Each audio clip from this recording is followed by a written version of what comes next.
Hey friends!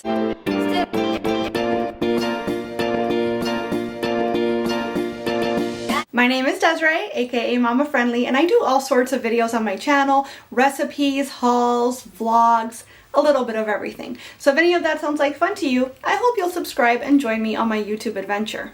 Every year I like to throw together a recipe for the Super Bowl because I've always loved watching football on TV. I especially love going to live games. It's been a hot minute since I've done that though. But getting everybody together for the Super Bowl is one of the highlights of the year for me. It's just so much fun. The energy just cannot be beat. And the recipe that I'm sharing this year, I actually recorded a couple weeks ago, and I've since then realized that the recipe's kind of having a moment in social media. I'm going to show you my version of buffalo chicken dip, which has kind of taken off on TikTok, but my version is going to be paleo, which means it's naturally gluten and dairy free. Of course, you can switch out ingredients to your liking, you can add cheese if you want, etc. But the ingredients that I'm showing you today are gluten, dairy, soy-free, non-inflammatory, and delicious. This is also really simple to do. I cooked my chicken from scratch because I didn't have any pre-made chicken, but you can use canned chicken, you can use a rotisserie chicken, you can prepare the chicken any which way you like, so it's super simple and very versatile because you can just use whatever method fits the amount of time you have or the amount of energy you have on any given day. Another great thing about this recipe is that you can prep it to a certain point the day before, and then before the game just toss it in the oven to warm up. Or I'm even showing you a crock pot version as well, so that if you don't want to worry about the oven whatsoever, you can just have a hands-off situation happening while everything else is going. I think that's an appropriate amount of setup. So with all that being said, let's jump right into the recipe, shall we? Alright friends, here are our ingredients for our chicken dip, our buffalo chicken dip. I am going to use about a pound, this is 18 ounces, but you'll need about a pound of raw chicken. You could also use like cooked chicken for this, leftover chicken, rotisserie chicken, whatever you have on hand. If you're starting raw, cook it any way you like. You can poach it, boil it, cook it in the skillet, air fry it. I'm probably going to cook it in the skillet 5 or 6 minutes per side. They're kind of thick chicken breasts, but it's going to continue cooking in the oven anyways, so I'm not too worried about that. You need a cup of paleo mayonnaise. I have some homemade one here, and I'm going to post a link in the description box to the recipe that I use. 1/3 of a cup of hot sauce, or more to taste if you like it a little spicier. I really like Frank's Red Hot Original, which is also Whole30 and paleo, believe it or not, but I couldn't find it this week somehow, so I'm using this brand for the first time, so hopefully it's good. You need 1 cup of sliced green onions. I have more in the fridge where that came from, but I wanted to show you right here. 1/4 cup of nutritional yeast. This is going to give us a nice savory, cheesy flavor without actually using cheese. And I like this brand best, the Frontier Co-op. I get this on Amazon. I'll link it down below as well. The reason I prefer this brand, not sponsored whatsoever, but I found that the brand that's most popular in stores, I forget the name of it now, I used to buy that one. It's fortified with B vitamins, and if you're vegan, that's important, right? But fortifying it with synthetic vitamins is not great if you have MTHFR, which everyone in my family does. We avoid synthetic vitamins like the plague. This does have B vitamins, but they're naturally occurring, so they are in a form that our bodies can actually use. And that's why I always buy this brand specifically. So if you have similar concerns, then that's the one to go with. Teaspoon of onion powder, teaspoon of garlic powder. Ooh, we need some dried dill as well, 1/2 teaspoon. I'm giving y'all measurements, but you guys know I'm just going to shake until my ancestors tell me to stop. 1/2 teaspoon of salt, 1/4 teaspoon of ground black pepper, and 1/4 teaspoon of celery seeds, which I already had and I didn't realize, so I got more in the bulk section of Sprouts. So I need to figure out what I'm going to do with all these celery seeds now. But that's it. That's all we're going to need to make our delicious buffalo chicken dip in our oven. You can also prepare this in the crock pot. You can do the exact same thing I'm about to show you as far as mixing all the ingredients. Obviously cook your chicken first, but instead of putting it in a dish and sticking it in the oven, you would put it in a slow cooker and cook it on high for 2 hours. You're not going to get the same texture necessarily, But it's great if you need a hands-off option for your gathering, your Super Bowl party, whatever the case may be. So first things first, as I mentioned, I do have to cook my chicken, so I'm going to do that. And you don't have to take this additional step. Like I said, you can cook your chicken however you like. The point is just that it is cooked before you mix it into the rest of the ingredients. I'm going to go ahead though and season my chicken, since I have to cook it anyways, with all of the same stuff that's already going into the dip. So garlic, onion, salt, pepper, and dill. Just because why not? It's going to give us some additional flavor. You guys know I like my foods as heavily flavored as possible. And this is just going to help add to that. So I'm seasoning my chicken up. I'm waiting for a pan to get hot. And like I said, I'm going to give it maybe 6 minutes per side since it's a little thicker. And even if it doesn't cook all the way through, it will be completely cooked by the time everything is all said and done. So don't you worry.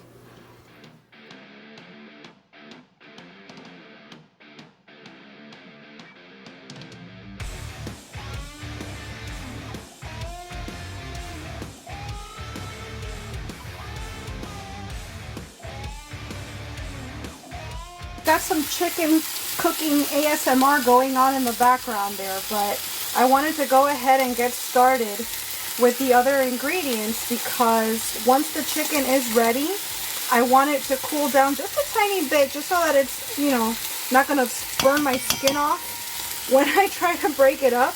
But I want to shred the chicken as finely as I can into this bowl of ingredients that I'm going to have waiting. So I already went ahead and put in my cup of mayonnaise. Now I'm going to put in my 1/3 of a cup of my hot sauce. Let me get this open and get a measuring cup. That's important. I personally like a lot of heat, but I'm going to go ahead and err on the side of caution since I've never used this sauce. I've put in my 1/3 of a cup, and I'm going to taste it once the chicken's in there and adjust for seasonings as necessary. So if I find that it's not spicy enough, I could always add more sauce. A 1/4 cup of nutritional yeast. Boop. Kind of a heaping 1/4 cup, but that's fine. My black pepper.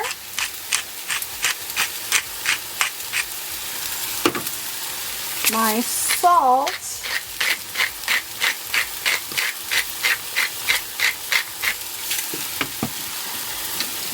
Onion powder, lots and lots and lots.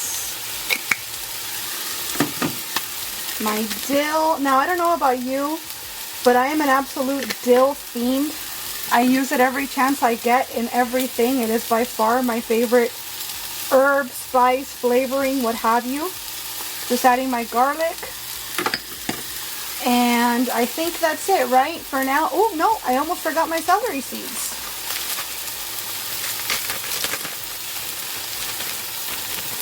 And I also almost forgot, whoa, my green onion. I'm actually going to use kitchen shears to slice them up. I don't know if I have quite enough to make up a cup, but it's going to be a lot regardless. It's going to definitely be enough to make its presence known and to provide flavor and crunch and some freshness. So I'm using 4 pretty big stalks here of green onion. You use what you have on hand. If you're able to get together an entire cup, then kudos to you. Okay, so that's everything before the addition of the chicken. Give it a nice mixy mix. Looking pretty good. It smells incredible. All the smells you'd expect from a buffalo chicken dip.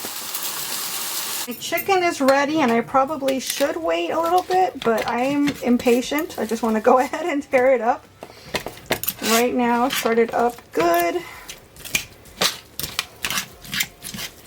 Yeah, it doesn't have as much color as I'd like on the inside, but it's damn near cooked. So I'm completely comfortable with putting this into the oven as it is. It's going to be in the oven for 20 minutes at 350.